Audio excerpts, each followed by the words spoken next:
तू पिछड़ा हुआ है, कमजोर है, कुछ नहीं कर सकता, तुझसे बेहतर तो सेकंड क्लास का कर लेता है, तू 9th में आ गया। स्पेलिंग में तेरी मिस्टेक, रीडिंग तू नहीं कर पाता, पढ़ तू नहीं पाता, लिख तू नहीं पाता, राइटिंग तेरी अच्छी नहीं है, स्लो लर्नर कहेगा, चल मुर्गा बन। दोस्तों मैं बात करने जा रहा हूं उन बच्चों की जो इन शब्दों को बार बार सुनते हैं, एक टीचर से नहीं, हर बार कई टीचर से सुनते हैं। एक टीचर दूसरे टीचर को बताता है, दूसरा तीसरे को बताता है, और इस तरीके से उन बच्चों को ये सुनना पड़ता है जिसके वो हकदार नहीं होते। तो चलिए दोस्तों मैं बात कर रहा हूं कि एक समस्या है जो कि जुड़ी हुई है अधिगम से, स्टडी से, सीखने से।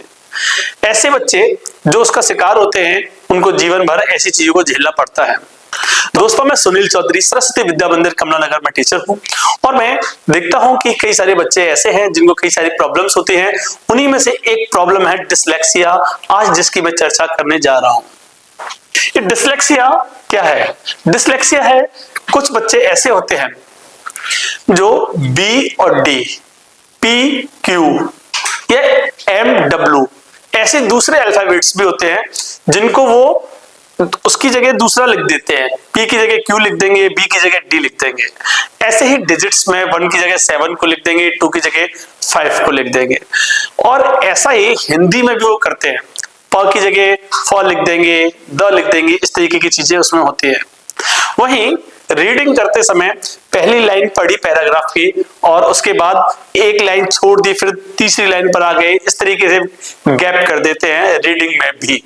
ऐसे ही वो बच्चे पढ़ते पढ़ते कई बार शब्द जो होते हैं बीच में उनको खा जाते हैं, या लैप्स कर देते हैं, छोड़ देते हैं, गैप कर देते हैं, और टीचर सोचता है कि ये बच्चा पढ़ने में कमजोर है, इसको कुछ नहीं आता।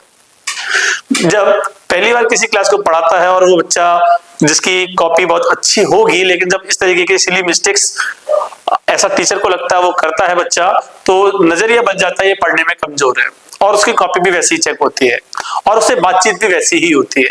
इसका मतलब टीचर के मन में उस बच्चे की एक इमेज बन गई कि वो कमजोर है, कुछ नहीं कर सकता, नकारा है, और जीवन इसका पढ़ाई से तो बन ही नहीं सकता।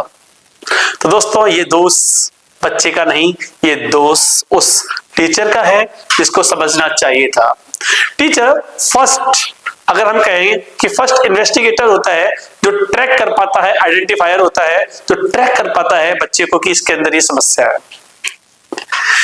जब टीचर बनता है उससे पहले उनको कुछ कोर्स करने पड़ते हैं, चाहे वो एनटीटी हो या बीएड हो या फिर ऐसे ही दूसरे, जहां उनका जो कोर्स होता है उसमें इस तरीके की बीमारियों का उल्लेख होता है जिनको उनको पढ़ के आना होता है।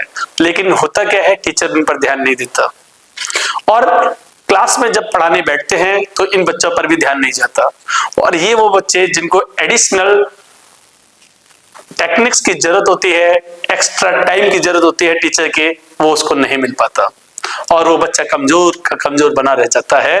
ऐसा होता है, जबकि वो बच्चा हो सकता है कि पढ़ने में बहुत होशियार हो, बुद्धिमान हो, लेकिन ये समस्या उसके साथ हो जाती है।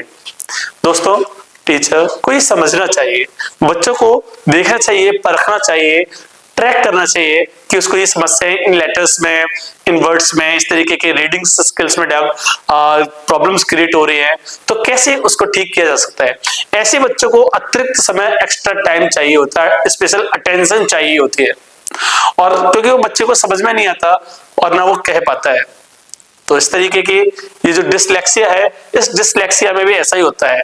मैं आपको एक बहुत महत्वपूर्ण बात बताता हूं, अगर टीचर ने उसको ट्रैक भी नहीं कर पाया तो उसको बोर्ड के एग्जाम्स में भी नुकसान होता है, क्योंकि बोर्ड के जब एग्जाम्स होते हैं तो उसके लिए जो एक गाइडलाइंस जारी होती है, और उसमें कहा जाता है कि इस प्रकार के जो बच्चे होते हैं, डिसलेक्सिया जैसी बीमारी है, यही बीमारी है, तो ऐसे बच्चों को 3 घंटे के पेपर में 1 घंटा एक्स्ट्रा दिया जाता है, ताकि वो बच्चा अपने को अच्छे से एक्सप्रेस कर पाए। और ऐसा टीचर को खुद नहीं पता होता कि मेरी क्लास में इस तरीके के बच्चे हैं, क्योंकि बोर्ड का रजिस्ट्रेशन जब होता है उस समय इस बीमारी का उल्लेख किया जाता है, वहां मेंशन किया जाता है कि बच्चे को ये प्रॉब्लम है, मेडिकल सर्टिफिकेट भी लगाया जाता है, और बच्चों को ये लाभ तभी मिल सकता है। तो मैं बस इतना कहना चाहता हूं कि ऐसे बच्चों की पहचान करना बहुत जरूरी है। क्योंकि मैं आपको दो उदाहरण भी देता हूं, हमारे देश के एपीजे अब्दुल कलाम और वहीं अल्बर्ट आइंस्टीन, जिनको इस तरीके की बीमारी थी, लेकिन स्पेशल अटेंशन मिलने की वजह से वो सफल हुए, जहां विश्व में उनका नाम है। तो आप भी एक अच्छे गुरु बन सकते हैं। और यदि आपकी सोच रही कि आवाज ही नहीं धड़कनें भी सुनता है, जब कोई बालक रोता है तो गुरु को बहुत दुख होता है, बहुत दुख होता है। बच्चों, अगर आप मेरी इस वीडियो को देख रहे हो तो अपने टीचर्स तक, अपने साथियों के साथ जरूर शेयर करना, अपने साथियों तक पहुंचाना इस वीडियो को, ताकि वो भी गौर कर पाए। अगर उनको भी ऐसी कोई प्रॉब्लम है तो अपने टीचर से शेयर जरूर करें। और पेरेंट्स भी अगर इस वीडियो को देख रहे हो तो अपने टीचर्स के साथ शेयर करें। उद्देश्य है कि हमारे देश का हर बच्चा पढ़ेगा तभी तो आगे बढ़ेगा।